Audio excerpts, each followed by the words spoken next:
All right, let's get started. Welcome everybody. My name is Hamid Khan with Stop LAPD Spying Coalition, and welcome to our Tuesday evening webinar, our community meeting. This is the third Tuesday, and today is 4/20, so it has a lot of different meetings, a lot of different significance, and of course, one of the biggest things today was the trial and the decision. So sending a lot of love and all our best wishes to George Floyd's family and the community in Minneapolis. The violence of the state continues. The state murders continues. The conspiracies, the lies, more money, more resources, more surveillance, the national security police state.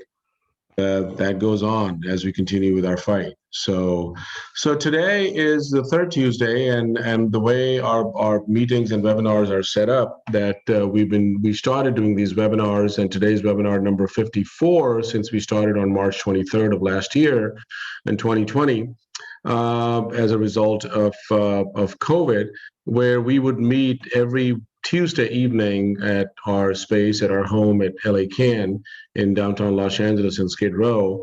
But then we had to pivot and make a shift in a meeting online, which has been going well. And we've been able to make contact with a lot of folks and also connect with folks across the globe.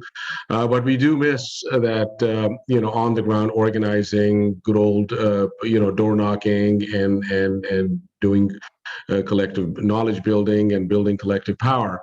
But hey, until we get back out there full force, here we are, and we'll continue to having these meetings. And as some of you may have been to our meetings before, the first Tuesday of the month is committed to the intersection of the police state, national security police state, and gender and sexuality.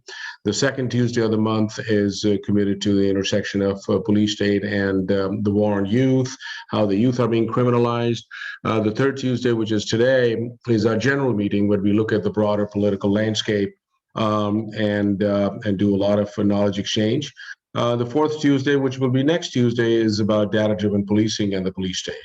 So today we wanted to dive into looking at the role of technology and the role of and the violence of technology in expanding and empowering and further weaponizing the national security police state. Obviously, nothing new. People have always talked about the military-industrial complex and the technologies that has been created into war and occupation and massive devastation around the world. And then, we're looking at the various other forms of technology around social media and around Facebook, around this, that, and the other. So whether it's Amazon, whether it's Boeing, whether it's Google, and we can look at every alphabet in the English language. And they're part of the corporate mafia that is very much in the mix of spreading violence around the world. So one of the things that the coalition has been doing has been looking at the impact of these technologies, but not just looking at them in isolation, but looking at the broader ecology that they operate in. And that's what we wanted to do today. We had invited our comrades and friends at Mi Gente, but I don't see Jacinta. If anybody who's in the audience is with Mi Gente, my apologies if I don't recognize you. If you wouldn't mind sending a message in the chat room, that'll be super helpful. So we can get rolling with that. But one of the things I also wanted to let you all know is that we have been Zoom bombed. So that's why when folks first signed in, they were not able to unmute themselves. But at some point, as we start this conversation, we'll see how it goes. We'll start unmuting folks. But in the meantime, if you have a comment, if you have a question, please post it in chat, and we'll be able to answer that. So today we wanted to look at one particular technology, which is called Palantir. And and I have never read Lord of the Rings or seen Lord of the Rings, but I've been told that this is this fictional magical Palantiri that look at this crystal ball and then are able to tell about the future, whatever that is. So Palantir is a data analytics company, a data processing company that was formed in 2003. And initially, this company was developed by infusion of monies from CIA's venture capital arm. Who would have thought that CIA has a venture capital arm? Their venture capital arm called InQtel, and investments in money along with Peter Thiel, who's a co-founder of PayPal, a very close associate of Donald Trump. And developed this data processing company. And initially, because of the investments from the CIA, they were able to immediately get inside the Department of Defense. So their contracts initially and their work was very much related to the CIA, the FBI, Department of Defense, counterterrorism. So the origins of Palantir, the company Palantir, and the data processing very much lie, one, in expanding the role of the devastation by wars abroad, by military occupation of Iraq and Afghanistan and all over the world, the devastation of cultures, the devastation of places, and how Palantir served that purpose. Then moving in on a local level, they've expanded quite a bit into local law enforcement agencies. And then as a result of their different programs, whether it's Palantir Gotham, which is a system used in counterterrorism, whether it's Palantir, which was financed and called Metropolis, which is pretty common, used in the financial industries, or it's Palantir Foundry, which is used in other data processing systems as well. But there's a whole menu of services, and Palantir has now become a multi-billion-dollar company. They went public, and I guess the valuation of the company is close to about $50 or $60 billion. But they're huge. They are large. They're very much into the health services as well. Palantir has an exclusive contract with the Health and Human Services for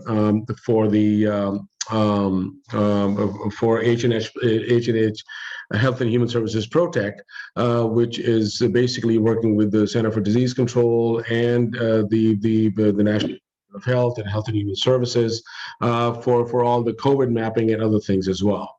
So today what we wanted to do was to map the ecology around Palantir, map the ecology where, like, who all is involved, because many a times we get caught up into this sort of like looking at these tools of extreme harm in a very siloed way. But I think once we take a step back and take a bird's eye view, we start realizing that the ecology is pretty vast. There's a whole lot of folks that are involved in making money, in profiting, and basically, using these technologies which can cause extreme harm. So I wanted to now go to our comrades at Free Radicals. And again, I'm just going to see if anybody has joined us from Mihente, and if you don't mind posting it in chat if you are with Mihente, because we'd invited Mihente to join us. But in the meantime, what we want to do is I'm going to invite Sophie Wong, our comrade from Free Radicals, and we have been working together quite a bit. Started working together in our campaign around predictive policing, but also developed an abolitionist tool around the use of algorithm and the algorithmic ecology. So today's conversation, we want to use that model, and I'm going to post that the link to the article we jointly put together in Medium explaining what that algorithmic ecology is, so you all can take a look. And Sophie is going to be joined by our comrade Shakir Rahman from the Stop LAPD Swine Coalition, with both would be co-facilitating and helping us map out. And as we move forward, we would love to have other folks in the mix as well at today's webinar. That please, if you want to share knowledge, anything you want to share, we really want to just dig deep and turn this into a community education process. And then the outcomes we want out of today is that what we develop, how do we use that that as a popular education tool to bring this information to our communities in mass, so people know exactly the scale of Palantir. People know exactly that who all is involved in that in the workings of Palantir, in the development of Palantir, in benefiting from Palantir, and what is the broad-based impact on our communities as a result of this ecology. So with that, I'm going to pass it on to Sophie and Shakir. So go ahead. Awesome. Thanks, Hamid. And I can actually share the algorithmic ecology in a second. I have it pulled up on the computer side of things. But I want to first contextualize a little bit the algorithmic ecology and the work that we've been doing together over the past, oh my gosh, like almost a year now on the Defund Surveillance campaign. So the coalition and free radicals have been developing this campaign called Defund Surveillance, which is again at defundsurveillance.org or .com, both should work. You can take a look at the demands and the general shape of the campaign. But this was a campaign that was started last year in June in the wake of the murder of George Floyd. So as folks have mentioned already, the trial is going on. Another thing, or ended today, but another thing that 420, in addition to the trial ending, and then also 420 as a holiday. One other thing that this represents is the release of the mayor's budget in the city of LA. And so we saw that earlier today. We won't be spending too much time on it, but it is indicative of the major focus of the campaign, which is to call for the defunding of surveillance, which ultimately is an abolitionist call. You can't defund surveillance unless you defund the police entirely. But is our focus to make sure that the call doesn't become defund boots on the ground and let's replace them with technology, which is a rhetoric that we've already been seeing in a lot of places. And one of those technologies that's really core to the way that the police, especially in Los Angeles, operate is Palantir. And so today we'll be using the algorithmic ecology, which is what Hamid mentioned we developed last year to communicate a bunch of different things about the way the algorithms work for our Predpol campaign, which is a predictive policing program that the LAPD uses. And let me see if I can pull it up right now. While I'm doing that, Shakir, anything you want to add before I kind of go into a little bit more on that? No, just, yeah, I mean, on what you were saying on the budget, and we can come back to it, and especially the budget proposal, which always comes out on this day every year for whatever reason, is like our defund surveillance campaign. What we've kind of, and I think very much informed by this algorithmic ecology tool and this kind of mapping and analyzing the broader context around particular police weapons, around particular police programs, and looking more broadly at all the dynamics and all the institutions that help kind of reshape and advance and expand policing over time, which goes beyond just what's in the budget or what police are doing, but also, you know, the role of real estate developers, the role of reform nonprofits, the role of academics, and kind of how that whole ecology keeps growing and how and feeding the police state.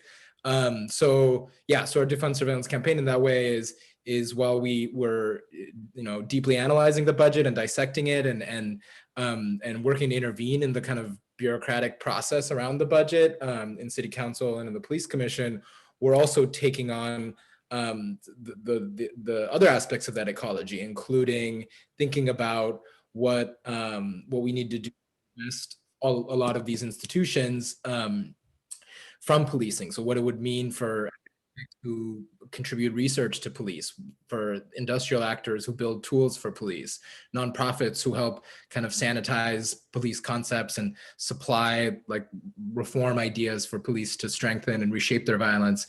That's all part of defunding too. It's not just kind of, you know, looking at the line items of the budget. It's about kind of taking on the whole beast. So if you're interested in that campaign, we're going to, I think, come back later to talking more details about the budget, but we can also share our website, which is defundsurveillance.org. Yeah, and just to add on to that, I think especially with these kinds of algorithmic policing, algorithmic programs, we see that they can be hidden under this kind of veil of, oh, well, either, it's an objective program that's just math, so it can't be racist, or, if it is racist, we can fix just the code and that will make it so that our program is no longer racist. What the algorithmic ecology really does is show how all of the different factors, agents, actors, institutions that surround these algorithms and these programs, they create these programs for a reason. The harm that they cause is intentional because you can't have consolidation of capital, you can't have, a property value going up without displacement of other people, without harm to the communities that are already living in Los Angeles. And so it's to really show that it's not just about fixing the algorithm, it's not about debiasing the algorithm. You can't remove the harm of an algorithm until you remove the actors who are intentionally creating that harm as well. And that harm goes beyond, those actors go beyond just the police, but the police are, of course, an extremely key part of this. And so right now, the image that you see is the algorithmic ecology of PredPol, which was, as I mentioned, a predictive policing program that the LAPD used due to community pressure. They stopped using it last year, actually last April, so about a year ago. Now they officially announced that they were discontinuing the use of PredPol. And one of the interesting things with the development of the algorithmic ecology is that, it's an organizing tool, it's a way to map your fight. For us with PredPol, this was really, we used it more as a communication tool because the development of the tool came out of the fight for PredPol. So this was a lot of knowledge that the coalition already had that went into the development of it. But we have a couple of times applied the algorithmic ecology already to other battles, to other fights. Also about a year ago, we did an in-person, it was a little bit more than a year ago now, we did an in-person, it wasn't a webinar, it was just an actual community meeting at that point, where we mapped, John Rathling helped us map the algorithmic ecology of bail algorithms. And then we also worked with Hacking and Hustling to map the algorithmic ecology of the Earn It Act. And I also think the coalition and folks have used it for a couple of different other things. But today, we know that one of the really important programs in LAPD, both their budget and then also just in the violence that they're able to enact on the community is Palantir. And so we're going to take a stab at applying the algorithmic ecology to Palantir. And in this case, it's a lot actually going to be about helping us map that fight, right, against Palantir. This isn't just a communication tool for us. This is actually us trying to figure out what we don't know, what we do know, and what potential targets could be, inviting you all to share your knowledge as folks who are part of our community with us, and also to ask questions that you might be interested in. So I'm not sure if we have a chat right now, might be so that you can only send messages to the host. Hamid, I don't know if you can confirm on that, but feel free to send messages in the chat to either everyone if you're able to, or to Hamid or the hosts, and they'll be read out loud. Or if we are able to change settings or ask folks to come off mute, we will do so. I think, Hamid, is there anything else that you want to add before we kind of get into the actual mapping process? Or Shakir, or if anyone has any questions actually from the audience, this would be a good time to answer some of those. And I think, should we try to open up the letting people unmute themselves? Yeah, so let's just let folks, if folks want to unmute, but we're going off of trust that, people are not going to start Zoom bombing us, but please, if folks have any comments, and actually we can open up the chat as well, that if folks want to just send a message or anything on the algorithmic ecology or anything that you've heard up until now, if folks have any questions or any comments about that, you can either raise your hand or just or post a question. I think what might be helpful is, Sophie, that maybe just a couple more minutes on the algorithmic ecology piece about the various players, so at least folks have an idea. So if we can go back to that chart, because I posted that article as well. Yeah, for sure. Let me share the image again. We'll do a little bit more of a walkthrough of the image, because thanks for that, Hamid. I'm realizing I just said, and here's the image and the tool, and we're going to use it now without actually sharing what it is. And Shakir, Hamid, or any of the other folks who were part of the development, feel free to jump in at any point if you want to add something. But I think, let's see, should we do the whole story of the algorithmic ecology? Just a quick overview of, just. Okay. Yeah, and I wasn't part of the development, and the first time I encountered this, just to share a little bit, was at that presentation that you mentioned, Sophie, where it was being presented to the community. You mentioned the presentation on bail algorithms. At the time, I was working at a nonprofit in doing work related to pretrial and bail. And for me, first seeing y'all presented about Predpol and then using it to map that site, kind of seeing from the inside, it was a kind of awesome experience, and helped me see why really, decentering the algorithm, decentering the policy, decentering the weapon or the tool, and looking at the broader landscape and the reason we call this abolitionist is because that landscape is what's responsible for reforming and growing the system. That, again, it's not just police. So I could talk about a couple of the layers. Like, should I just jump into that? Yeah, somebody's going to get started. So please do. Predpol is the main tool that this is about. So Predpol is a company, a private business that was founded by a couple of UCLA academics in collaboration with LAPD. One was an anthropologist named Jeffrey Brantingham and an applied mathematician named Andrea Bertozzi.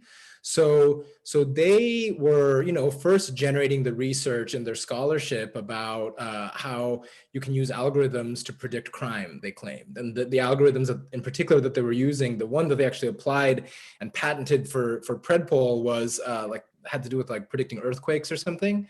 And so then they're saying that can be used to model where crime is going to happen.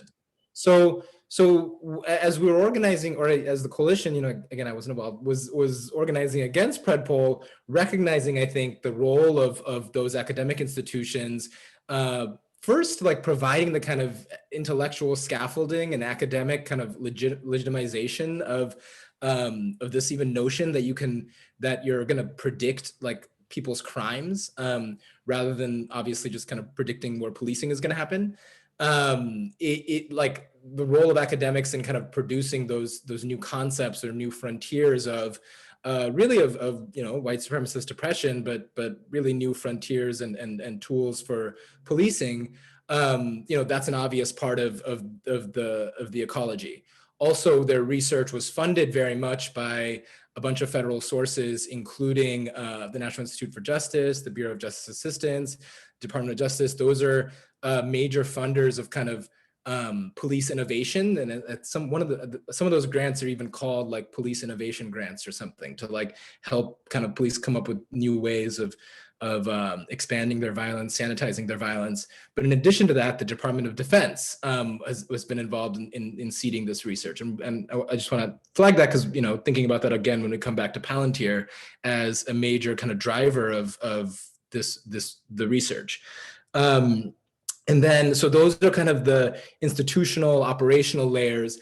At the bottom, we're thinking about the community layers, basically how all of this movement, all of this, the operation of the algorithm is affecting people is affecting our communities. And so that takes many different forms. I mean, and to really break it down beyond, there's the policing, there's the cops on the streets who are stopping people, harassing people, surveilling people, using force, shooting people. That is also contributing more broadly to displacement, to feeding the carceral state, to incarceration, to maintaining segregation, through digital redlining. So even mapping out all of those pieces, and then when you see those, then it's well, how exactly is it contributing to displacement and digital redlining? Well, part of it is, and this is, then you can, and I mean, there's a lot of arrows, but maybe we don't have every arrow because you can't have every arrow, but the role of developers at the top, for example, what we began to, I think, analyze, and we've been doing this in our ongoing work now, building off of this tool, looking at the role of data-driven policing and displacement in real estate development, is how developers are feeding these algorithms. One, that they're also contributing to the research and verification, but also in Los Angeles, for example, business improvement districts, which are these collections or organizations comprised of landowners and businesses in a neighborhood that are really, responsible for gentrification and kind of a front for that. They are also receiving the predpol reports, and they are also generating data for LAPD through the tips that they're making, through encouraging certain nuisance abatement prosecutions, through calling police. And so that whole kind of ecology helps, for example, to see, and if you click that link that Hamid shared of the algorithmic ecology, I mean, part of why, maybe we can just share this real quick, is in that link, I think part of why we looked at, wanted to map this ecology is because so predpol was a geographic based predictive policing thing. So it basically created these hotspots where they said that crime was going to occur. And so those hotspots, these are the hotspots that the coalition mapped. And I think part of what was part of what compelled this, looking at, okay, what's the broader ecology around this, is seeing that the hotspots, I don't know if folks can see my cursor, but basically in this zone, there's kind of near the star there is a big blank area of not a lot of hotspots. That blank area, though, is Skid Row, which we know from our organizing and from reality is one of the most over-policed, or the most over-policed and extremely surveilled and kind of site of extreme experimentation with broken windows policing and all of that.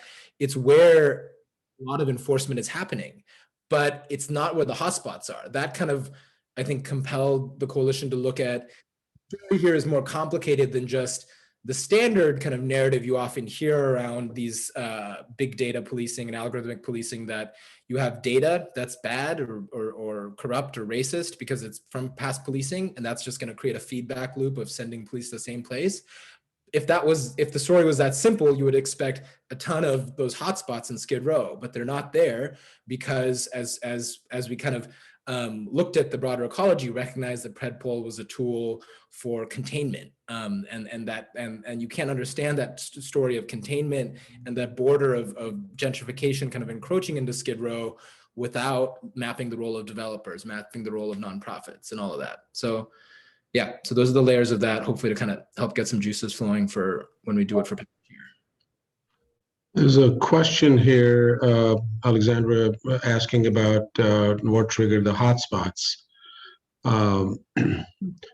So those hotspots that you saw, Alexandra, were a result of our public records request that we had filed. And the reason why we filed for that time period for 2015, and then we filed for 2018, because we are based out of Skid Row. Skid Row is our home. And one of the local residents, Charlie Kunang Africa, was murdered. He was shot 6 times by 5 LAPD officers in Skid Row. He was pulled out of his tent and he was murdered. This was on March 2nd, 2015. And one of the things we wanted to find out was that the location where Charlie Africa was murdered, whether that was a hotspot. And hotspot basically are a production of using the predpol algorithm, which basically claims that, using previous data and recent data, that it's kind of like and I think of it like a milkshaker, putting all this data in there, and the claim is that the output is going to come back where they will produce these maps or hotspots of a 500 by 500 square foot area, claiming that that they're predicting that crime may happen within this hotspot. So we got 2 different 6-month periods in 2015 and 2018, and I want to give a shout out to our comrade Lauren, who basically mapped those hotspots over for 2 6-month periods, and that's what we saw. And to our surprise, having been organizing in Skid Row for many years, that turned out to be a blank area, which doesn't mean that Skid Row is not a big hotspot itself. It's got a big bullseye, the most policed area. But what it showed was that this became like a quarantining effect of Skid Row, that how a digital boundary was created by this data-driven computerized policing, claiming that they can predict crime in a particular area, but instead it was creating a zone because a digital boundary between Skid Row and the new downtown where all the development and everything else was going on. So that's what led us to then further investigate that. Let's look at the ecology, and hence we've reached the figure that you see on the screen. I hope it answers the question.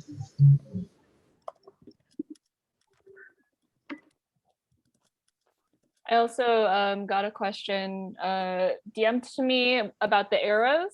And I want to just kind of emphasize, I know Shakir had mentioned the arrows is, connecting different things, but that's one of the core elements of the algorithmic ecology, is that this is a relational diagram. It's about the relationships between all of these different agencies, and the arrows help us map out who has relationships with who, and are also, the arrows themselves are potential areas of action, of organizing.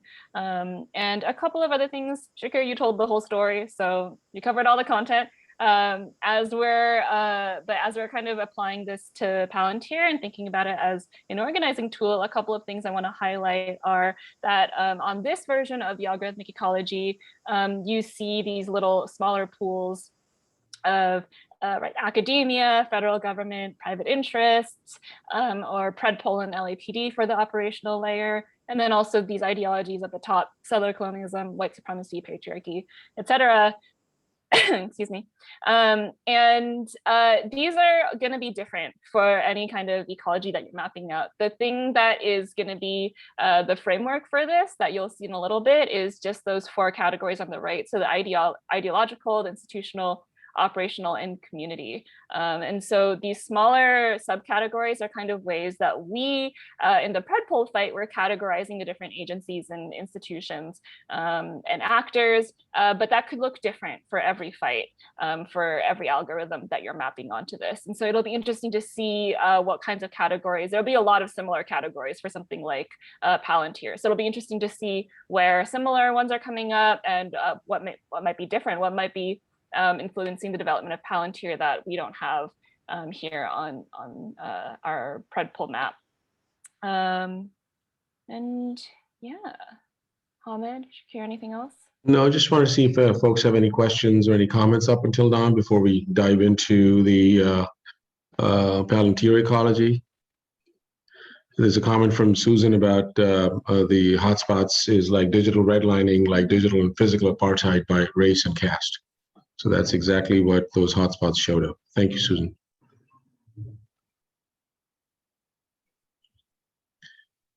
Well, cool. I guess we might as well dive in. And folks, you can unmute yourself anytime, because we want to make this a participatory exercise in mapping out Palantir ecology.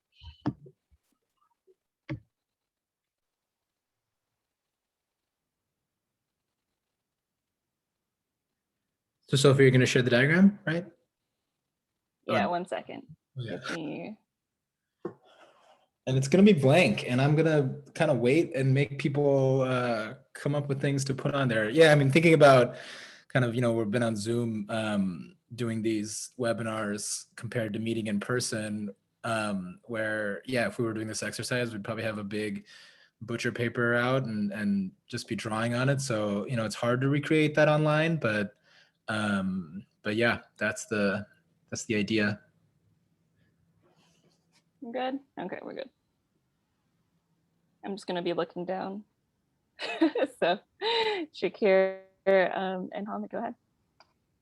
Well, I think the first thing, let's put Palantir. And I think that fits, again, we have the ideological, institutional, operational, and community layers. So let's, we have Palantir there. And yeah, I mean, just from the things that people have been hearing about Predpol, as well as kind of how Hamid introduced in the beginning, where Palantir comes from, what it is, and how some of the examples of how it's been used, and we can share more of those examples that we've learned in our research as we go on. But just from what folks have heard so far, any other things you would put on here, either other, bubbles or arrows or ideas, anything? Or institutions, state institutions, or private institutions, corporations. We can start prompting things like, well, let's put CIA. Yeah, I guess that kind of goes in the institutional layer as, and also maybe kind of on the edge with ideological. But yeah, like Hamid mentioned, Palantir originally was developed through funding from CIA's venture capital arm, which is like a weird acronym that I can't InQtel, yeah.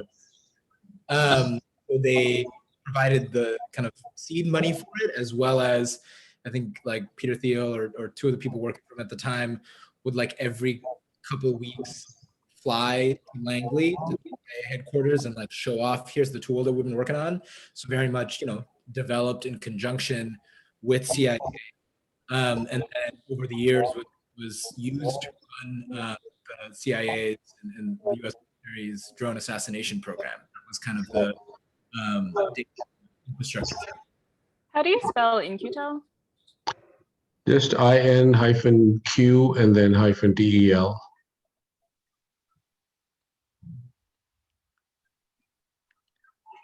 That's it. Mm-hmm. So any other people can think of either, and it can also be like, seem relevant. We have a question from Anne. Go ahead, Anne, if you want to unmute yourself. Hi, maybe also operations institutional is Amazon Web Services, which is Palantir's technology. You said Amazon Web Services? Yeah, I think that they host Palantir. Cool. Yes, I did not know that, but that's great we should put that on there. And yeah, I think that's really important to put on there because thinking about, when we think of technologies like that are carceral technologies or policing technologies, we think like Palantir might be one that people think of more often as this kind of more obvious villain, or you think of tasers and you think of weapons like that.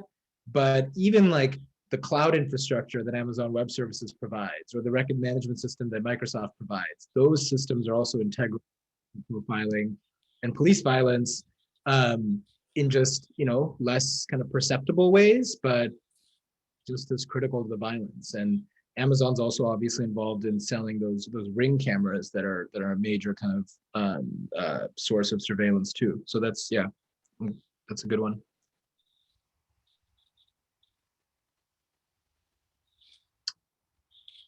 Other layers that people can think of?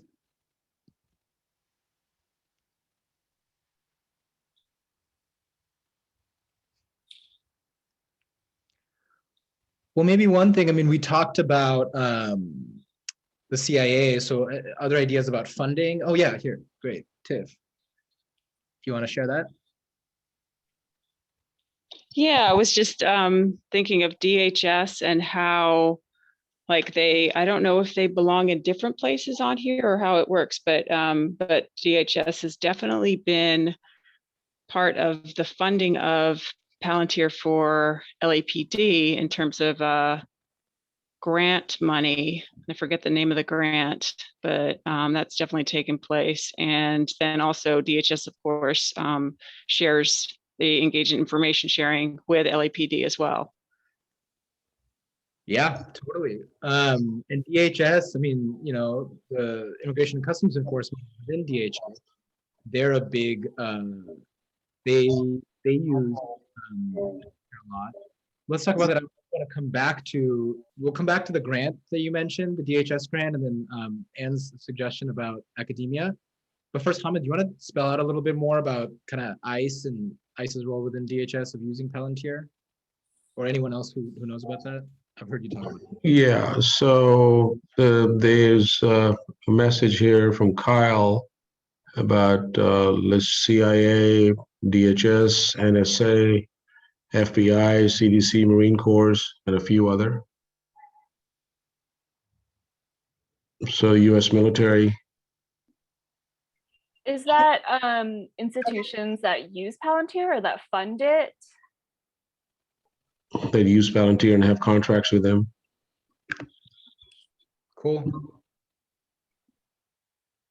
And I think the way ICE, my understanding of ICE's role in it is that they're literally using it because I mean the main thing Palantir does, we can introduce this a little more too, is it's a way to integrate data, just extreme range of private, police. Shakir, having a difficult time hearing you, so yeah. I think, Hamid, there's a little bit of feedback from whenever you're unmuted, so.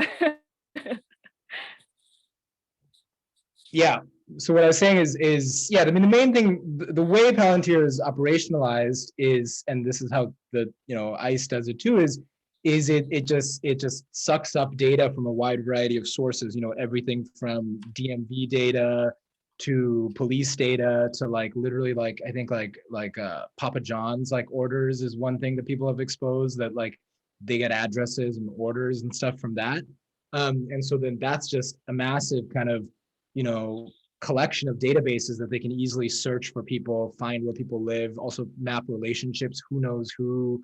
And so that's, for example, used by ICE to target people and families and communities for arrest, incarceration, and deportation. Likewise, in the drone program, it's used to kind of claim that we're, mapping out that this is where a person related to insurgency or something is. But as we know from the reality of that program and just like how it's used with LAPD is like they're just bombing weddings and schools and stuff while claiming that it's data. So yeah, so that's kind of ICE's use. The academia one, yeah, that Anne mentioned. Anne, do you want to say a little bit more about that? Because I think, yeah, spelling out especially the recruiting on campuses, I think that's a good one. If you want to share more about that. Oh, I don't know too much about it. I just know that community groups have targeted, like when Palantir and others come to campuses to try to recruit students, that they've targeted those events, and just like the pipeline from schools to places like that. Yeah, and that's really good to put on here because that's part of how we organize against Palantir and help to delegitimize it, is challenge it on campuses, challenge the recruitment. And then, yeah, I'm making my way through the chat. So the DHS one that Tiff, you started talking about. So that, I think that grant is called the Urban Area Security Initiative. That's one of the grants that a lot of the funding to Los Angeles for Palantir has come from. And that grant it's basically given to big cities and to kind of build out their, or in the name of building out their counterterrorism infrastructure, but it's really just to acquire all these tools. And LAPD, the city of Los Angeles has spent millions of dollars of that funding to buy Palantir, as well as to fund the storage services, fund trainings for everyone, all coming from this kind of counterterrorism funding. I know Trevor is here, and I hate to put you on the spot, but I'm doing it. Trevor, I know Trevor helped us with some of the research on our Palantir expert. Trevor, if you want to share anything that you learned about the federal funding sources or whatever, that grant or other grants. But if you're doing something you can, you unmuted. I can just say a little bit. I'm learning a lot here. Yeah, so it seemed like almost all the money came through that UASI, the Urban Area Security Initiative. But all of that really goes to the mayor's office. And the mayor's office, right, is funding these trainings for Palantir. It seemed like there are a lot of different policing agencies, from Long Beach to UCLA's police, to just many different kind of subdivisions within LAPD that are all being trained and sharing data with Palantir. So, right, like LA is one of these hubs that the federal government is funding to serve as this kind of coordination and sharing this data really across many, many different sources. Some of the documents mentioned like confidential sources within jails to tracking driver's licenses. So really every any kind of data that they can find is all going into this one kind of central system. Yeah, wow. Okay, so well, in that, there's a couple things I think we can put here. First, UCLA Police. I think that's a good one to think about, especially connecting to all the organizing around cops off campus and the FTP UCLA and all of that is really active now, and thinking about kind of cops off campus isn't just taking the physical police and their guns off, but also their data systems that feed LAPDs. So yeah, UCLA. You also mentioned like driver's licenses or some driver data, right? So I think DMV is then a source of this data. And then what else? Oh, and we have the mayor. Yeah, cool.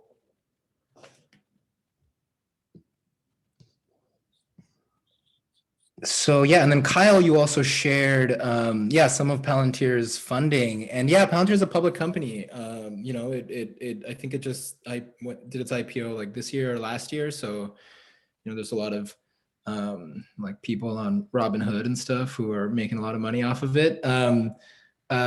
So I think thinking of shareholders and also institutional investors that JM mentioned, if you want to JM, if you want to unmute and share more about that and how that could be kind of a site of organizing too, if you're able to unmute.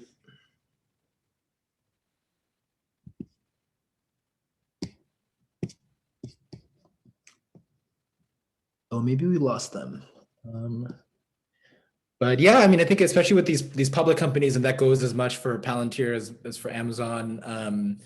That's also on here is like that's another, it's not really a source of accountability that I believe in or do a lot of work in, but like shareholder type shit is also kind of a way to get at some of this. And we have through public records about 190-page contract that is between various police departments in Los Angeles, from the Sheriff's Department to LAPD to Glendale PD to Long Beach PD to Torrance PD to Anaheim PD to various other things, well, at least in LA County, where there's a whole lot of different types of data sharing is happening, anywhere from license plate readers to CAD and everything else. So Palantir has a vast including Santa Monica Police Department, has a vast network of information sharing locally as one of their master agreements.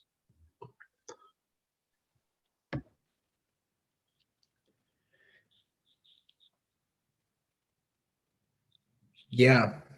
So all the other police departments that have all these agreements, and that's a big part of how Palantir kind of expands and operates. I mean, their currency is data. They like, that's kind of what keeps it flowing. So the more sources they have, the more police departments they can say they work with, the more that's creating kind of a centralized, exchange or repository of different data, as well as kind of training their algorithms and whatever. Because they do, I think, claim that there are some walls between the different data that they host. I don't know how much we believe that, but even if you accept just that, that's also, it's still all of it kind of being shared to help develop profiles and help kind of keep training the machine learning or whatever. Sorry, I'm not very good at talking about AI, but yeah, I think it has something to do with that. Trevor also, by the way, mentioned the trainings that a lot of the funding was going for. So maybe we can also throw that in, especially as we think about organizing, is an argument for why an argument that police will make, or that politicians might make for why, we gotta, like, Palantir has become indispensable, is the fact that they've spent all of this money training all these people, to use it. And one reason I bring that up is, so LAPD is the only major police department in the country that still uses Palantir. It was kicked out of New York. It was kicked out of New Orleans. It was kicked out of or Chicago. They kind of pitched to, and Chicago rejected it. In New Orleans, it was kind of pitched as a it was like a pro bono contract that Palantir had with the New Orleans police, as part of kind of, that's how they get police departments hooked on it. Is starts off free, and then when you get kind of hooked on the data, then they start charging you for it. And so, yeah, the trainings, if you want to add that, Sophie, is like, I think another part of how this stuff gets like institutionalized, and there's kind of inertia around it of, oh, we have this kind of operational, we're stuck here. What are maybe some of the institutional actors or agents that are connected to the training? Yeah, that's a good question. Trevor, did you mention a company, or do you remember one? Yeah, there was a company, I think. Yeah, it's like Creation. It's hard. I can type it. It's hard to say. Analytics. There's a training company, and there are over 2,000 participants from different departments across like Southern California, that were trained. And also at the trainings, oftentimes they'll like find bugs during the trainings, or people will say like, oh, this is great, but I really wish there was this other feature. So the trainings are kind of a way where like Palantir gets to get good information on how to make their like product better. And like in some ways, like police are kind of helping create Palantir at those trainings. But yeah, there are a few different companies that kind of, a core part of their business model is just doing Palantir trainings. Word, yeah. So the trainings are kind of helping, build, expand the tool. It's kind of, going both ways. I guess we do arrows for that. Okay. Real estate and land development. Because what we are also seeing is that how deep Palantir is in assessing, and Tiff would probably have more knowledge on this, of how laser zones are created, and anchor points are created, which then criminalize neighborhoods and communities, leading to displacement and evictions.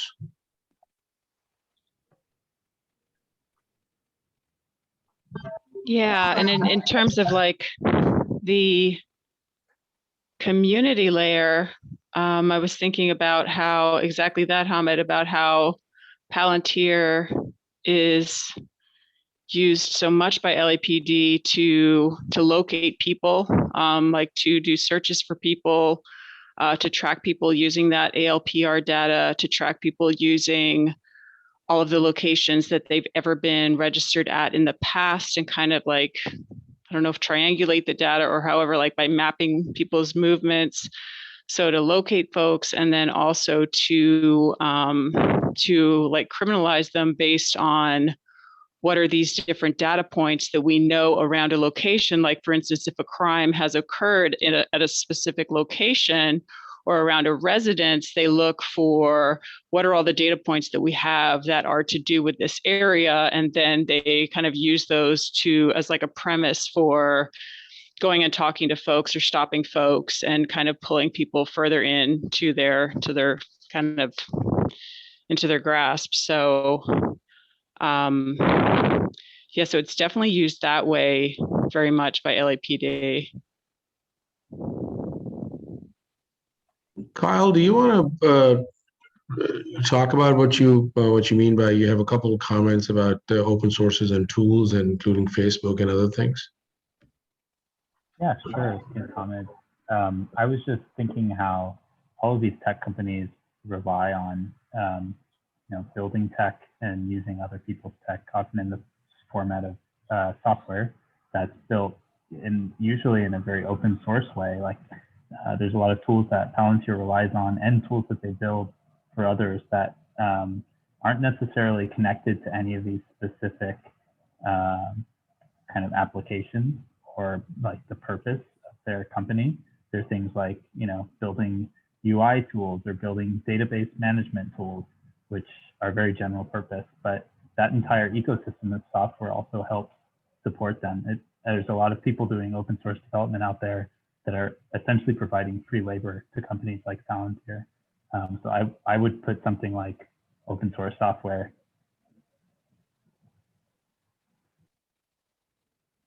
Cool. And yeah, and even, I mean, as we kind of think about the ideologies too, and maybe we can kind of come back to those, is all this, even this notion of open source data. I mean, I'm speaking about something that I don't know much about, so I might screw this up, but um, like that kind of creates this idea that there's a lot of data floating out there, and it creates all this data and information, and this kind of haystack of data that then Palantir comes and says, oh, we help find the needle in it. But just but like it like Palantir relies on that to be able to do this. And you know, like, how do we kind of even question why all this data is being generated and existing in so many places? Yeah.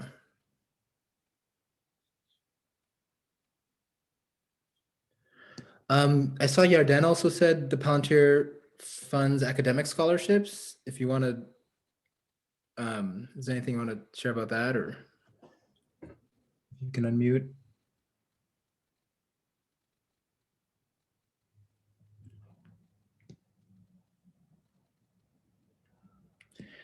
Yeah, because the open source thing, by the way, I was just thinking aloud a little more, is what we've been, one thing we saw recently. So LAPD, as part of the response to the protests last summer, and the kind of reforms and new tools that they're trying to use their violence last summer to get their hands on, saying, oh, this is why we acted violently against the community during the protests, because we don't have these tools.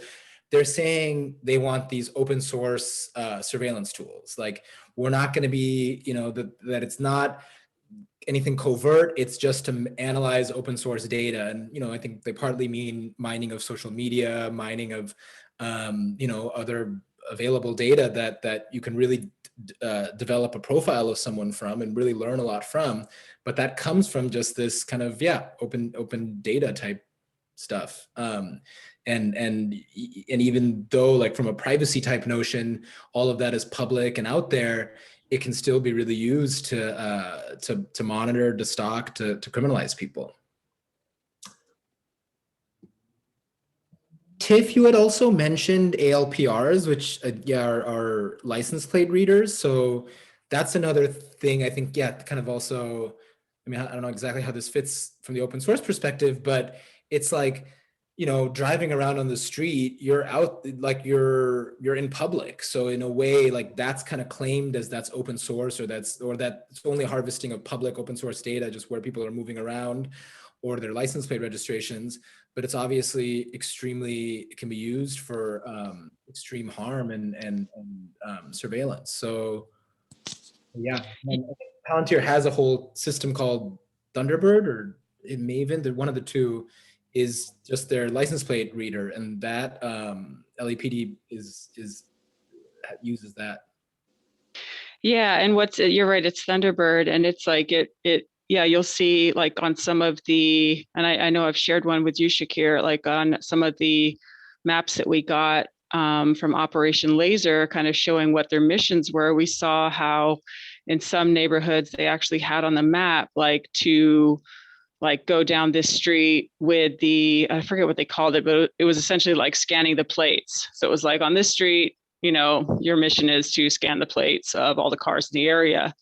And the purpose there is that they want to know who's there. And it's this idea of, you know, oh, we're just gathering the data in case it becomes relevant later. Like, in case we need it later, we'll have all of this information, and this idea that more is better. But what kind of gets lost, I think, at the higher levels is the, you know, what folks know, and that is that all of this data is then heavily weighted against specific communities. So if you're searching through a bunch of data and you're like, okay, well, where are the patterns and what's the information that we have, you're going to get more hits on specific neighborhoods than you are in other neighborhoods, because that's where you've been gathering that information. And it's not because folks there are more criminal, it's because that's where you've been gathering it. So so yeah, just thinking about how, like, this whole concept of, like, data gathering, and how it's very much flawed just from the very start, you know, just in the very process of who's gathering that data and why, and then how it, of course, is used. Yarden has a comment. I guess they can unmute Yeah. now. Yeah, so another, for the institutional layer, there are groups like the Defense Innovation Board, which is a government body made up of, the leading folks in Silicon Valley, academia, and in the Department of Defense, mainly in DARPA. And the whole purpose of this group is to make sure that there's technology transfer between Silicon Valley and the Pentagon and Department of Homeland Security. So I think that's another important part of this, like making sure that there are these constant flows all the time from basically corporations to the government, and relevant to the current administration.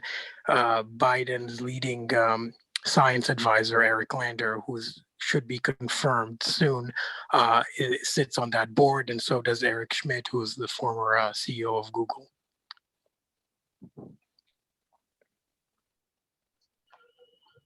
Going back to the license plate reader, one of the things is also that ICE, the Immigration and Customs Enforcement, got a contract with Vigilant Solution, which is one of the manufacturers of license plate readers.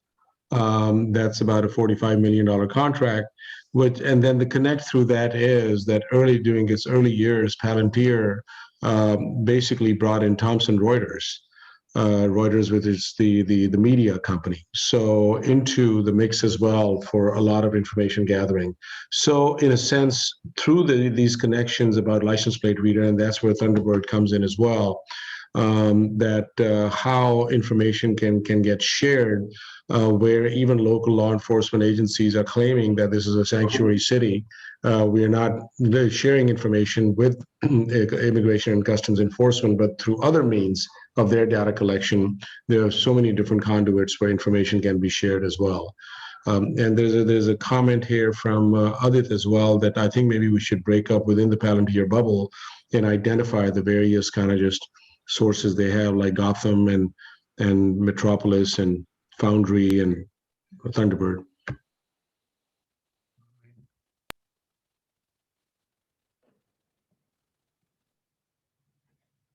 I also see, Akhil, you had mentioned like social media sources. Maybe we already have that, but like especially thinking of Silicon Valley. I mean, Peter Thiel, I think he's on Facebook's board, but the reason he first got rich was like PayPal or eBay or one of those two.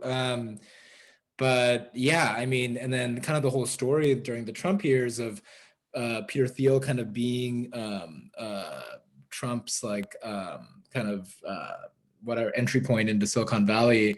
Obviously, then also, the role of these social media companies in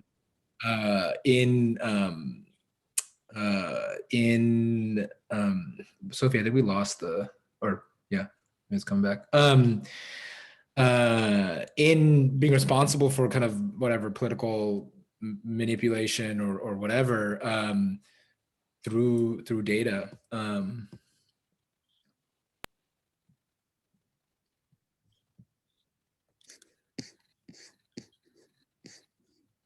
I'm just catching up on the chat.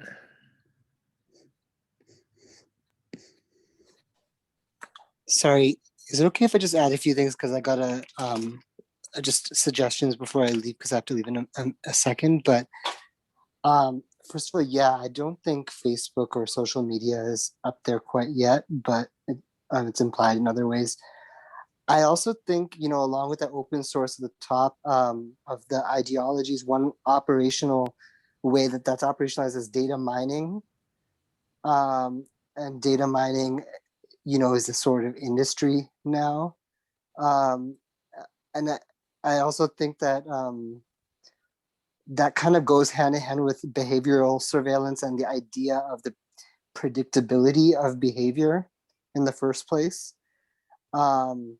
So I think that's kind of one ideological base. And then, the last ideological thing that I would add is the war on terror, because I really think that a lot of this blossomed out of that, or I don't know if you want to use blossom for such a disgusting thing.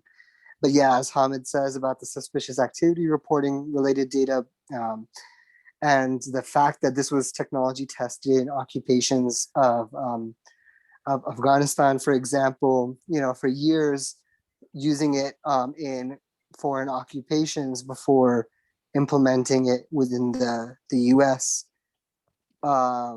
So I think war on terror as sort of an ideological underpinning of Palantir.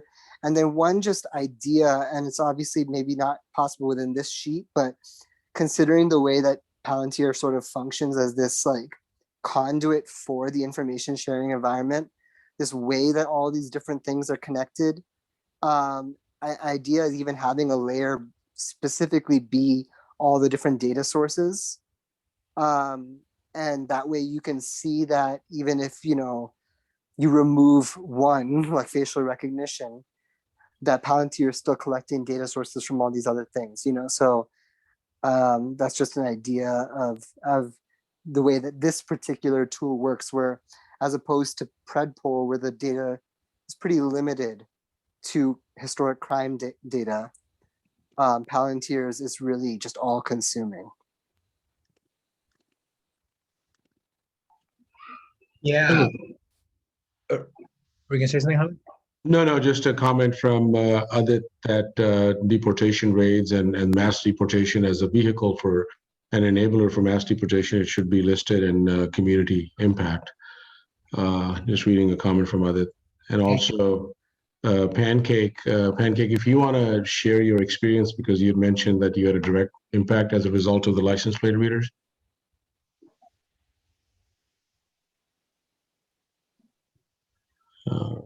Let's see, was Pancake, do you want to unmute yourself?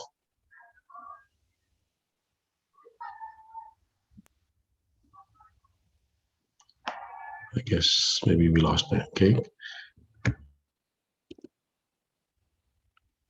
Well, one thing to build on, and yeah, let's come on back to Brother Pancake if we can unmute, but to build on what Akil was saying about the data, and like data mining as kind of thinking of that as like an ideology almost and putting it in the ideological layer is, I mean, part of what we're seeing with the evolution of how Palantir is used, or just that's another way of saying just how data-driven policing is operating in LA.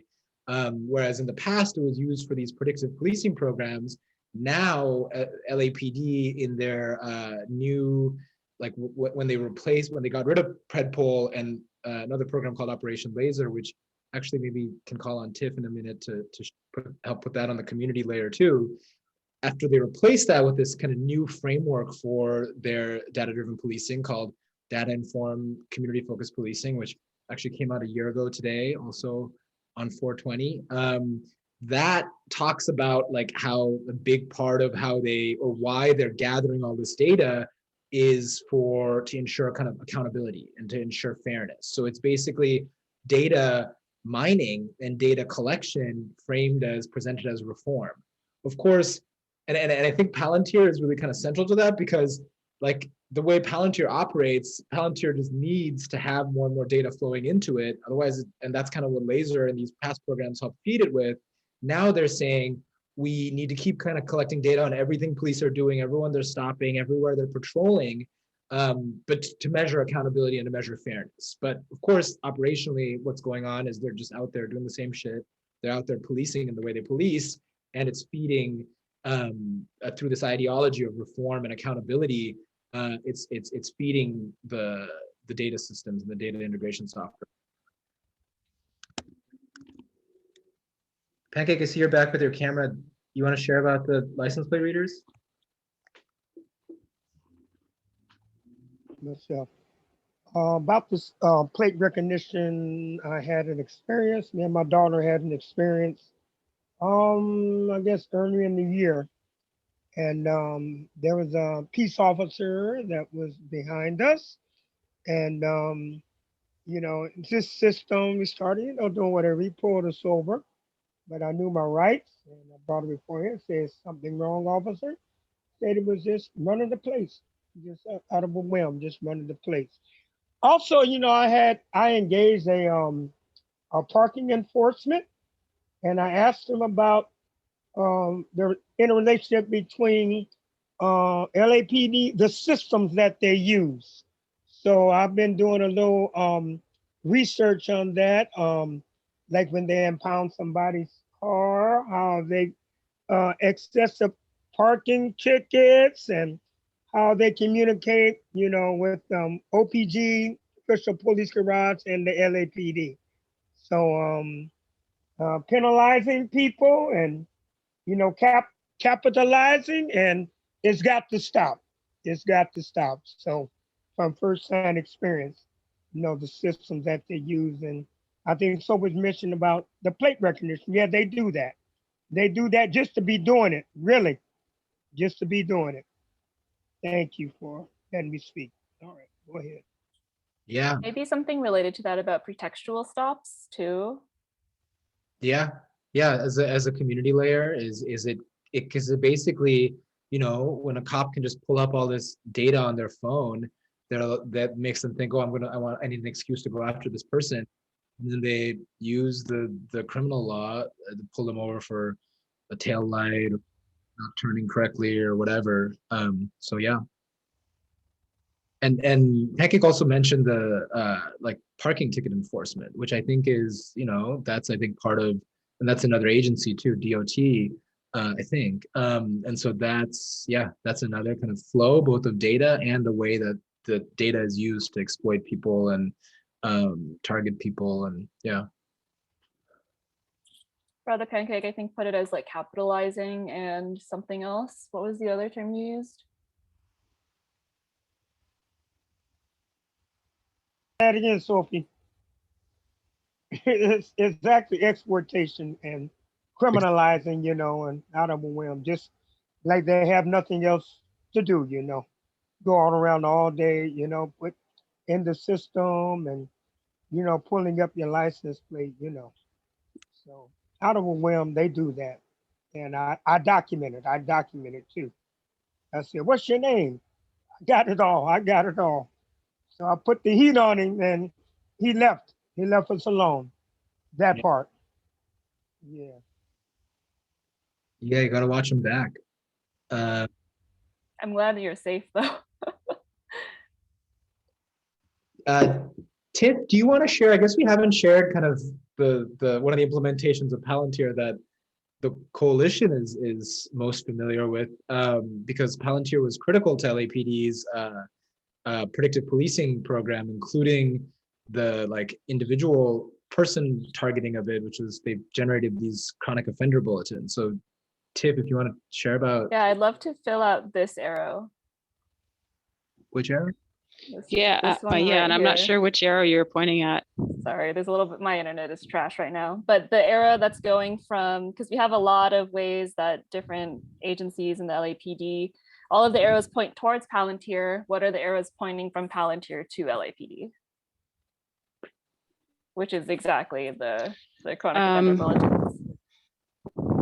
Yeah, so just thinking about with Operation Laser and Palantir, and it's like, yeah, we know that Palantir was brought on by LAPD, like it seemed to have been kind of envisioned from the start by Bratton as being like, this is something that will help us.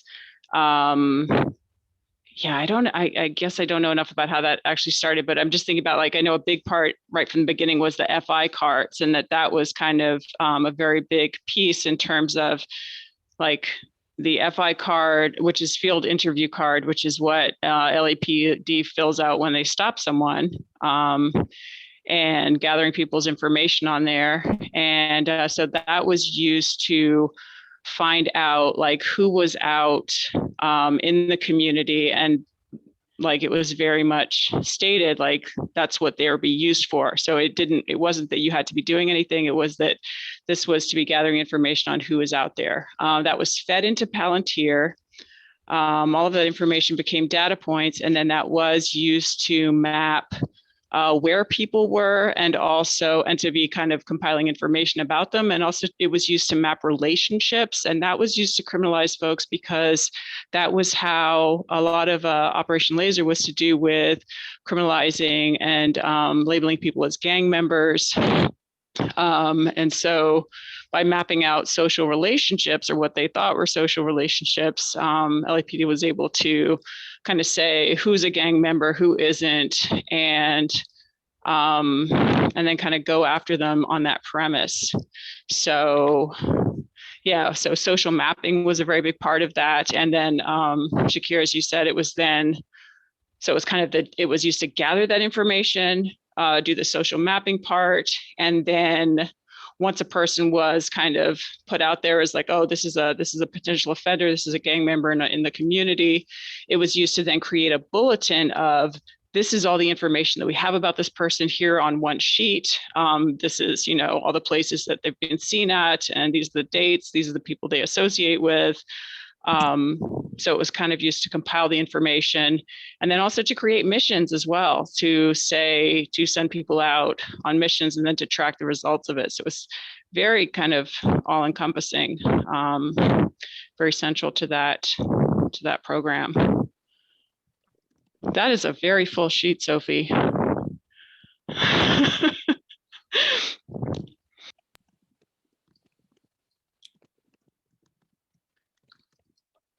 Yeah, and Tiff, by the way, well, yeah, on the laser thing, I mean, I think, and this will, I think, be helpful for transitioning as we talk about ideologies and stuff, is that, you know, at the same time that like it was helping produce these target lists of chronic offenders that they would then say, oh, these are the most dangerous people, these are the people we need to keep an extra eye on, and we're going to use this data system that, you know, generates the names of people harvesting criminal justice data. That we also know that a lot of the people who were actually wound up on those chronic offender bulletins actually didn't have any of the points even in their own system. So at the same time that this allows claim that they're doing some kind of scientific, objective, like data-driven thing, they're also, like they always do, just using it as a cover for their just basic kind of targeting, their racial profiling, their violence, their racism. And so it's like when we confront Palantir, it's not just that the danger is that, oh, it puts all this, it kind of tells police who to target, and that's why it's dangerous. It's also police are going to be doing whatever they're doing. It just puts more data at their fingertips that they use as an excuse to go after people they were going to go after anyway. Tiff, you also said, so because you mentioned Bill Bratton, and that's, yeah, I'm glad you said that, because I don't know if we've been making clear that Palantir has actually been in LAPD's arsenal for a long time, going back to when Bill Bratton was chief, and it actually arrived in LA. And this is a good institutional actor to throw here, and not one that people might expect, because Bill Bratton asked Target, like the retailer, the Target Corporation, to donate $200,000 to the Police Foundation, which is this charity that exists in LA, and a lot of other cities have them too, that basically buys like new tools and funds new programs for police through corporate donations like Goldman Sachs or foundations or whatever. And so Target donated $200,000 for LAPD to start using Palantir back in the day, at Bill Bratton's urging, and then they started using it, and now it's to the point where last year they spent $3.2 million, I think, on it. So that's kind of how they got hooked, through that free sample from Target, which especially is involved in all kinds of policing, and a good place to needs to be exposed more. I think another piece, just to before we go into the ideological side of it, is also to like the day-to-day financial institutions. And this was back in right after 2009 or so. Palantir was brought in by the federal government for fraud detection into the bailout programs. So that was very active, and this was Biden was a fan of Palantir when he was a vice president, and it even spoke about how Palantir should be very much be included in other aspects too. So financial institutions are deep where Palantir is used. So our information through banks and everything else too. And that reminds me, another comment in the chat that we missed was Mark shared about how they have Palantir has all these contracts with NIH, the National Institute of Health, as well as FDA, the Food and Drug Administration. Hamid, you mentioned the health stuff, but all of these agencies, these massive federal bureaucracies, regulatory bureaucracies, administrative bureaucracies, they're very much probably using Palantir in a way of like, oh, we're, helping streamline this stuff, but then they're also sitting at the, middle of all this data and then using, and, that's feeding into their broader data mining and their broader systems.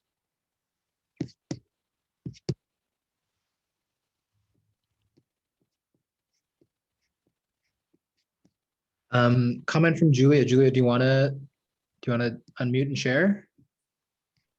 Sure. I was just saying that they use any and all opportunities, sort of, any, so you could sort of hear through the through line, everything from, 9/11 to any kind of crisis, whether it be, weather induced or even, for example, George Floyd, they're going to use that to like increase their profits. Palantir will use it to increase their profits. The police will use it to increase their budget. So really using any opportunity to build that political will to use public funds towards building their market share, really, right? Exactly. Absolutely. Yeah. And we've seen the specifics of that with, for example, LAPD claiming they need to do more open source surveillance in order to be less violent at protests. Like in order for police to be less violent at protests, they claim they need to do that, as well as this data mining for ensuring accountability and fairness, like in response to criticism of policing.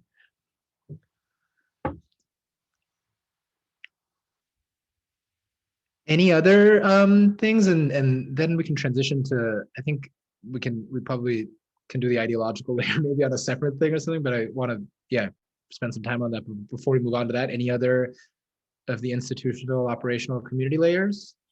The stuff that's on the top in the squares or rectangles are things that are pulled for the ideological layer. Cool. The institutional kind of metastasized up, so.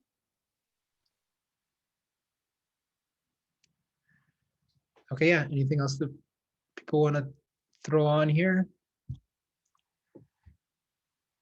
Oh, Anne, yeah, go ahead.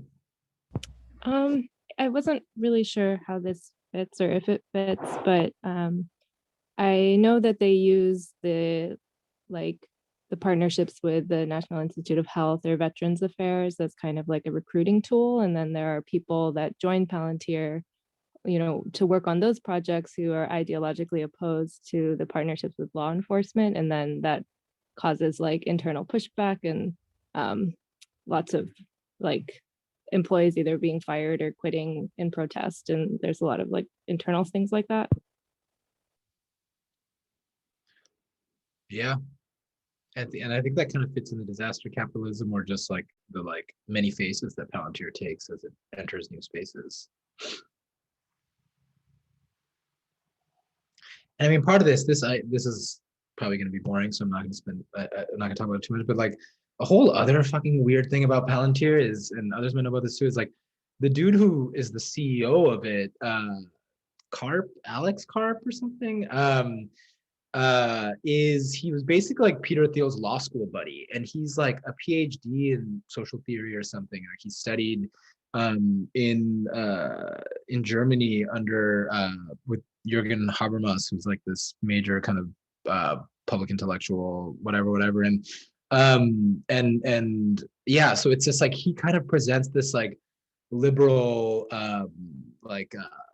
managing society through data and transparency type of like veneer. That's the opposite side of, so that's his thing. And then on the other side you have straight up white supremacist Peter Thiel, and like the two of them, like you think they were like roommates or something, and got to know each other like kind of arguing in law school or some shit. And so it's like that, like just I don't know, something about that whole like oh, we were just disagreeing and we were like bros who have these like different ideologies, even though ultimately it's all the same ideology of like a very powerful police state. Something about that is also, I don't know, just always weirds me out.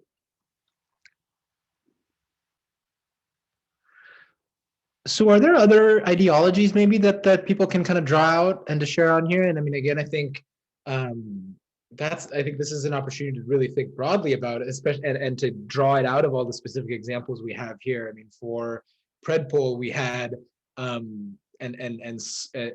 ideologies we named were I think like settler colonialism, patriarchy, white supremacy, and scientific objectivity, and not just kind of naming them and putting them on the top, but also seeing how they operate through all of the little the operational things, even just the protecting of rich people's property through Predpol, or the policing of gender roles, or the policing of kind of land theft.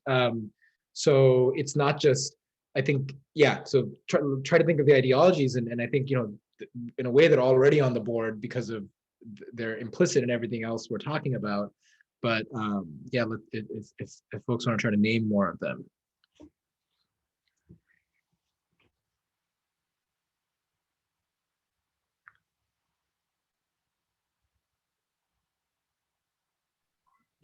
Imperialism, capitalism. Yeah, imperialism. Let's put that. Even just obviously, if this originates in the U.S.'s imperial wars.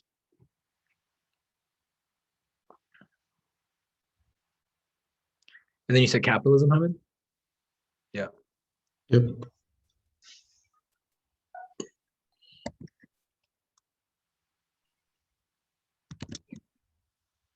And I would say, given the scale of what we saw with laser and all, definitely settler colonialism as well. Yeah. Susan in the chat says apartheid. I think, yeah.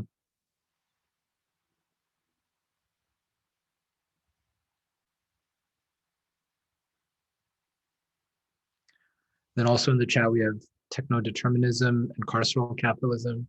People come up with some really big words that are hard to fit on this page, but we can do it. Because I agree, it is all these things. I just need a section that's types of capitalism.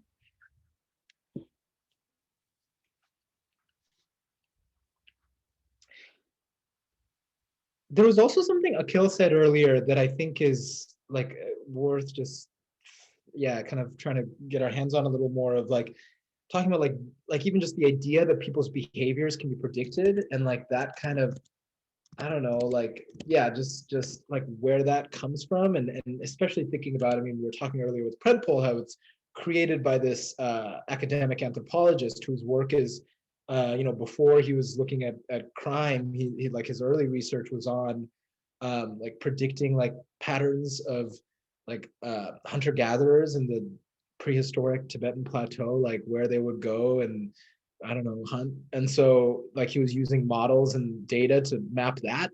And so then he's applying that. And, I think anthropology is always a very colonial science, and all about kind of thinking that people can be reduced through the gaze of the state, but also even just, like putting up behavioral psychology, thinking that people can be like thought of just based on like their, individual self-interest, capitalist self-interest. And so there's something about that I think is also kind of a deep ideology of all this data stuff.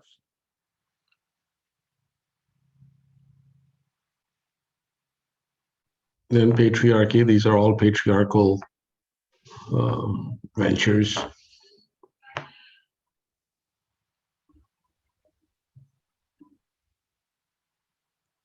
Yeah.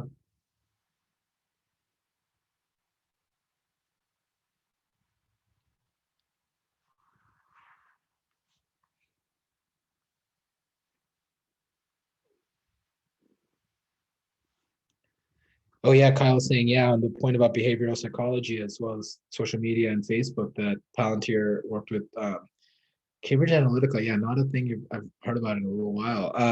On the what exactly was that, Kyle? That was like the sentiment mapping or something for the election, or what was that? Yeah, it was around that time. I heard about this, I think, in 2018 from the leaker Wiley, and who was working at Cambridge Analytica. And I think it was, around the election data, they were trying to do kind of behavioral modeling, understand from people's responses to polls and from the data that they posted, more information about what they would be influenced by. And I know Palantir was helping Cambridge Analytica on that data. I don't know to what extent they were working on the predictions, but I just know they were collaborating. Word.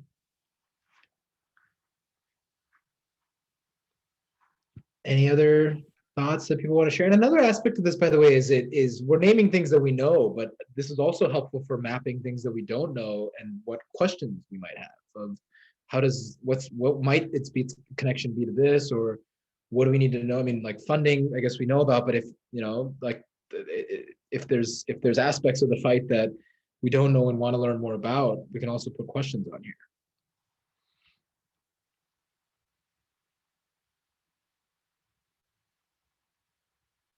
Yeah, Mamta adds humanitarian interventionism.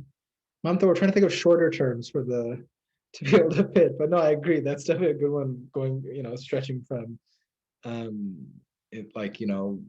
imperialism all the way to even kind of how community policing and things work in LAPD's hands. But if you want to, or if there's another way you want to spell that out, go ahead.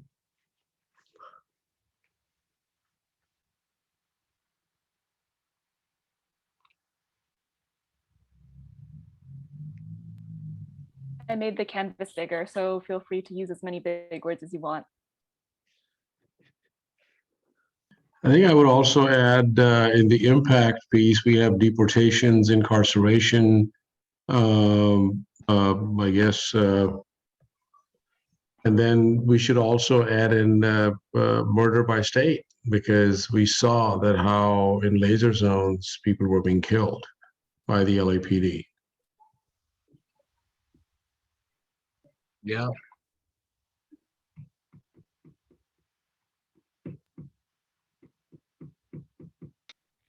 In terms of questions, one that I came across recently was just reading through their manuals and seeing how, like, they note that with tattoos, they do, like Palantir does, it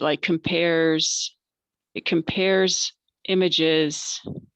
Yeah, I guess I'm wondering like how it does that. I'm not sure if it does it just by search term, which I know we've seen in manuals, but I'm just very intrigued to know if they do use some kind of like image, like facial recognition, basically, or image comparison. Like, I'm just trying to figure out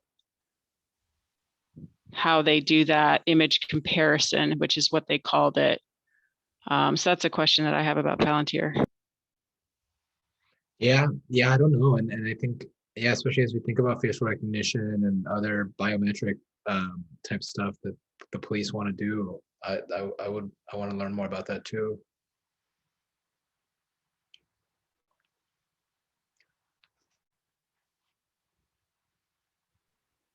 I can say something briefly about that. Actually, I know a little bit about the image matching tech, and a lot of the time, from what I've seen so far, the image analysis that's normally used for things like face recognition and image similarity, it doesn't actually work so well for pictures of tattoos, because the features aren't quite the same as like natural, like what's normally called natural image, like a photo. So what it comes down to a lot of the time is the databases of tattoos and scars, things like that, will be just manually coded by the police. So that means that they look at a picture or they look at a person, and then they write down a description, and then it's just a text-based search based on something that they, based on some other data that they've determined from looking at someone. A lot of the time, these companies will try and make it sound like they're doing something really impressive, and then when you look at the tech behind it, it's like a text search. Yeah. And so then they just search like, tattoo of whatever, and it makes them think that they are matching them, but really it's like everybody who police decided or characterized as having that tattoo. Yeah, exactly. So if you type in rosary, maybe it shows you a lot of people who look like they had rosary tattoos, not because it's trying to match an image of a rosary to another one, but it's just looking at the other cases where someone wrote rosary in the record. Yeah, copper rosary. Yeah. Okay, and then I see, yeah, Fitz over here has a whole bunch I of. want to 1 second on that note that I was talking about, just because I love zines so much. There's this zine that's called What Is It? And it's 25 images described by a human and a bot. And so each one, it shows you the image and then it shows the description.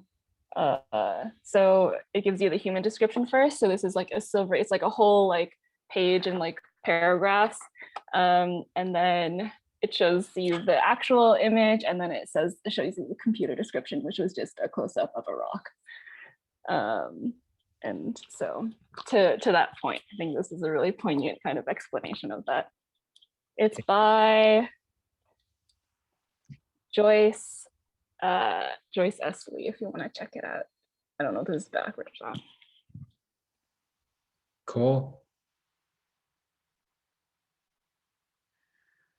I totally cut you off while you were bringing up somebody's comment from the chat. I saw you started sharing a bunch of, or writing down a bunch of them, but yeah. Yeah, Fitz here has a bunch about kind of like, reducing human knowledge or expertise or experience into data, and not just reducing, but kind of extracting and exploiting it in that way. Which, yeah, I think, yeah, there's a couple different ways to phrase that. And yeah. Fitz, if you want to share, you can unmute if you're still here. Or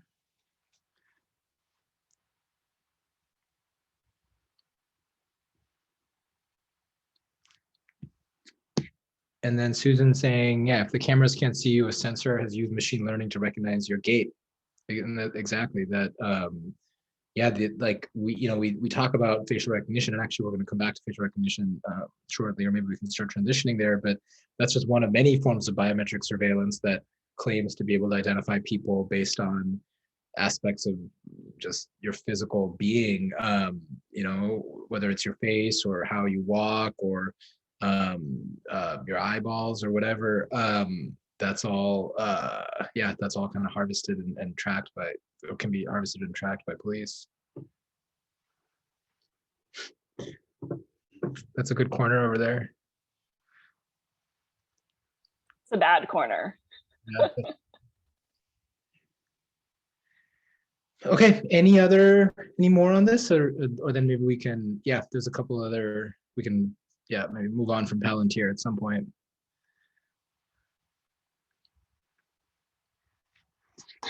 So what do we do with all this? What next?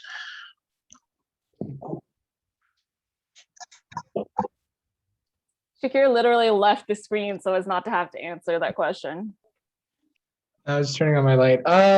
Yeah, well, I'd love to hear people's ideas, but I think one thing is well, first of all, just maybe we could kind of try to create this on a bigger canvas, maybe. We have this all on here, but kind of map them all out, but then start thinking about, and I'd love to hear how you did it in previous with Predpol, although I guess that was like you were saying, as kind of more of a communication tool than an organizing tool in the trajectory of that campaign, but really starting to think about, and we have some pieces of it, like what the organizing would look like, and where there's weaknesses, where there's or where there's impact that can kind of are aspects of it that we need to be organizing against, and recognizing that this is how it impacts this part of the community, this is how it impacts that part of the community.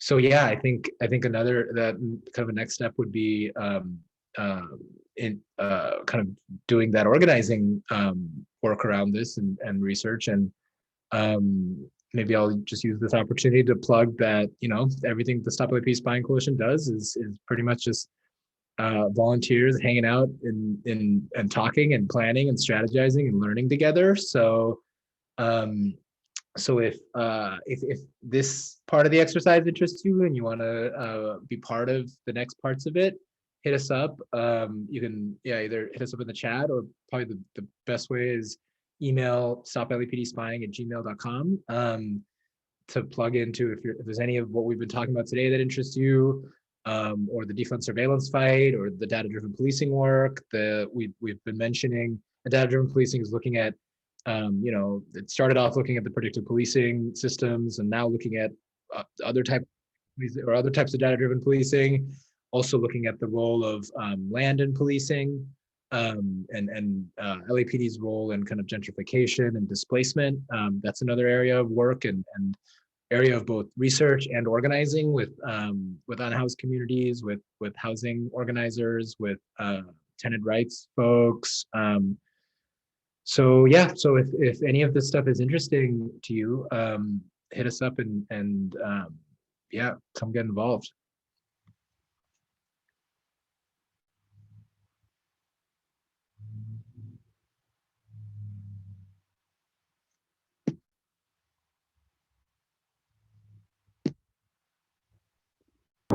And how can we get a copy of this diagram that's been drawn tonight?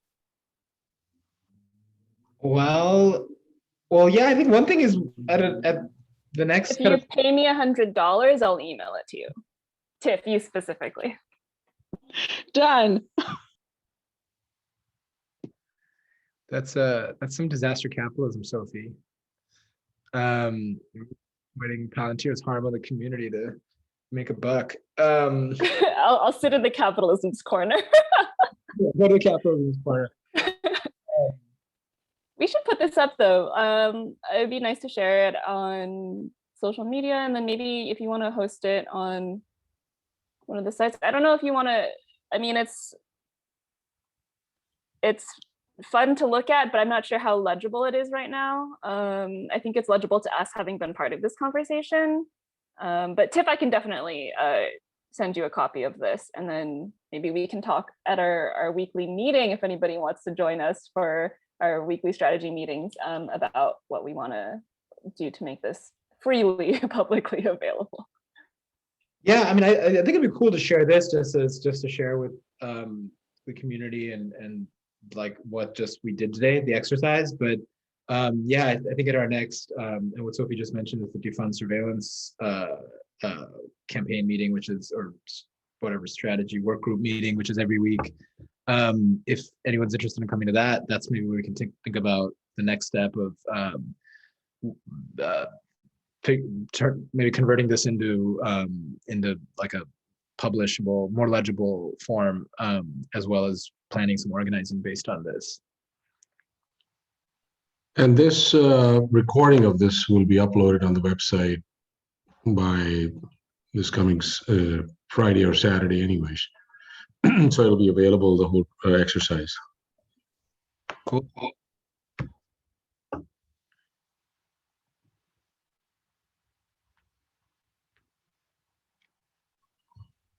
Awesome. Well, great. So I guess at this point we have a couple of announcements about some call to actions as well. So Shakir, do you want to talk about what's happening tomorrow morning?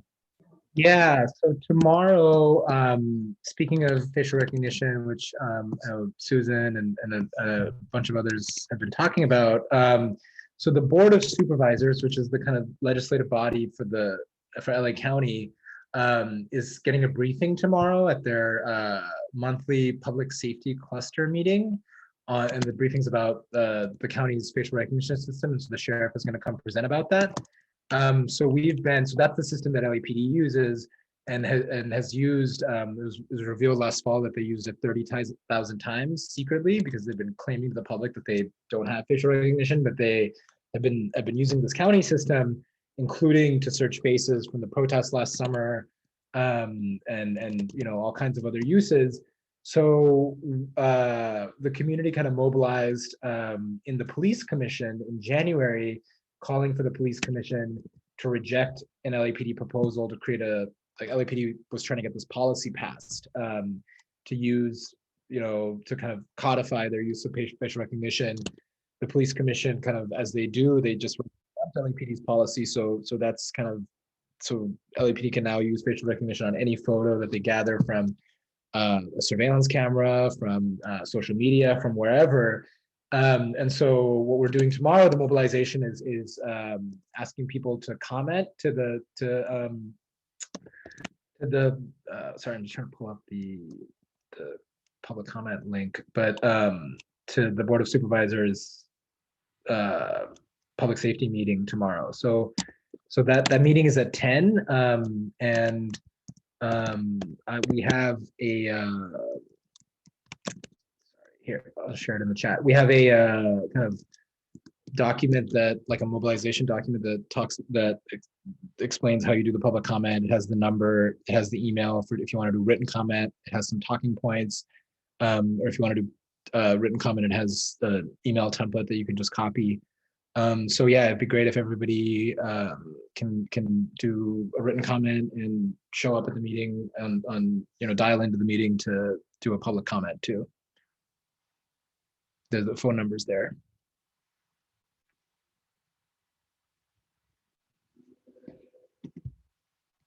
Awesome, and that's at 10 o'clock. This basically would be, there's a couple other items, but all the information is in this toolkit. Do we want to give a quick update on where our public records lawsuit is? Oh yeah, so the Defund Surveillance campaign also, which is what this work is growing out of, and it's a work group that formed this past summer, and like Sophie mentioned, kind of building on the Algorithmic Ecology. So in addition to, so we've been researching the budget, dissecting the budget, and trying to get different records of LAPD spending and how their budget is formed. So we've over the summer and fall filed a bunch of public records requests to get it. And then the campaign, or after LAPD denied a bunch of those requests, kind of sent the coalition to other agencies and said, go look for it here, go look for it there. Stop LAPD Spying sued the city in February, a Public Records Act lawsuit to get those records, and to say that they need to share the full details of their budget, which is like $3.1 billion. And so we filed the case in February. A couple weeks ago, the city filed their answer, which is basically responding to kind of, they deny what we're saying, and they basically kind of give a couple of affirmative defenses of saying how they're going to argue against the case. And it's just kind of a mix of, on the one hand, they claim that that they're not required to create any new records, like that the Public Records Act only requires them to share records that are exist. They don't have to create anything, which implies that they're saying that the records don't exist, and so that's why they haven't turned them over. On the other hand, though, they're saying that there's public interest against sharing the records, and it's not in the public interest to share them, as well as that they need to protect their deliberative process, so they can't share them. So it's kind of just a mix of defenses, and we're planning our next steps, the legal team for the case, on kind of continuing to push for them, especially as the budget cycle starts. The budget was just released today, so we're and then next it'll go to city council. So yeah, that fight is critical. Thanks, Shakir. And the mayor just announced the proposed budget, and that is a big lie that the mayor just put out there last night in his State of the City address. Any quick detail on that? Yeah, well, actually, I didn't. So at the State of the City, did he make this claim that he's reducing the police budget? I didn't watch it, but I don't know if he. Well, I didn't watch it either, but it's a continuation of the State of the City as to what came out today. So yeah. Yeah. So what the lie is that they in releasing the budget, they claim that that LAPD's budget is being reduced by 5%, and they actually even have this. Let me just share it from the coalition posted it on our Twitter. That there's this chart that says that LAPD's budget, this is from the budget proposal. It says percentage change in departmental budgets. It suggests that all these other budgets are growing up, and LAPD's is going down. So that looks kind of cool. Obviously 5% is not that much, but it's nice to see it going down. But it turns out that's totally made up when they say that even though it says adopted budget here, on the top for the 2020-2021, that number that they're referring to is not actually the number that the city council approved for spending last year, nor is it the actual expenditures that LAPD had last year. And if you look at that, last year's expenditures were 1.72 million. This year, they're asking for, or 722. This year, they're asking for like basically 40 million more. So he's increasing it while claiming that it's a reduction. And yeah, I mean, and if you look at kind of the broader trend of the budget over time, it's just been increasing and increasing. There, it was reduced slightly last year from the previous year, but this year is an increase over the past year, and it's just a trend of, you know, it's grown over $500 million while Garcetti has been mayor.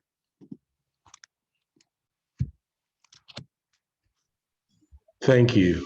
So, well, there's a lot going on, folks, and I want to thank again Sophie and Shakir for walking us through, and everybody's contribution into mapping out this vast ecology. And of course, we're just kind of doing a bird's eye view and scratching the surface. But the key here is that the impact is real. Every day, people are being removed. Every day, people are being banished. Every day, people are getting incarcerated. Every day people are being evicted. Every day people are being murdered by the state. And it's technologies like Palantir, which are the enablers, and they literally have blood on their hands. The mass deportation, millions of people who've been put up for deportation, that's where Palantir is. So that's where our fight is, that how do we get rid of these technologies? So stay tuned and be a part of this fight. Join the fight that the Stop LAPD Spying is in, with, along with many other folks, many other organizations, individuals, groups, and communities as well. Our next Tuesday on the 27th of April is our fourth Tuesday, which will be the data-driven policing webinar and community meeting, where again we'll map out our strategies as to looking at what the next stage of this data-driven policing is. We were able to successfully, through these conversations and coming together, build community power, where we dismantled LAPD's predictive policing and Operation Laser and the chronic offender program, and we can do it again. Because now, again, they're just being extremely deceptive and using this whole language of community policing and community safety partnerships, and you know, this the same old iron fist and the velvet glove kind of approach, when there's a lot of bullshit that is being put out there. So join the fight. Once again, thank you all very much for joining us. Have a safe evening, be healthy, and we look forward to seeing you next Tuesday. And get in touch, email, and through the website. So thank you very much. Have a good night. Bye-bye. Thank you. All that drawing, like all of that writing. That's awesome. Thank you, Sophie. Yeah, of course. All right. Thank you all, and thank you And to everyone who contributed. We'll be putting it out there in different forms as well. So absolutely. So help us out. All right. All right. See y'all I'll later. see you all on Thursday or whatever. Bye. Bye.